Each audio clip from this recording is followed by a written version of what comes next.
acara musabaqah tilawatil Quran yang kelima Dayak Madinatul Darul Qur'an, Kampung Dayak Depok, Kecamatan Indrajaya, Kabupaten Pidi, tahun 1447 Hijriah 2025 Masehi, dengan resmi saya nyatakan dibuka.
Dari godaan syaitan yang terkutuk,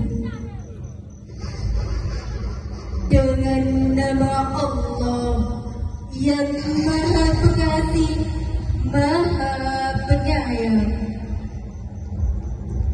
Bacalah dengan menyebut nama Tuhanmu yang menciptakan. Dia telah menciptakan manusia dari segumpal darah. Bacalah, dan Tuhanmu lah yang Maha Mulia, yang mengajar manusia dengan pena. Dia mengajarkan manusia apa yang tidak diketahuinya. Maha benar Allah dengan segala firman-Nya.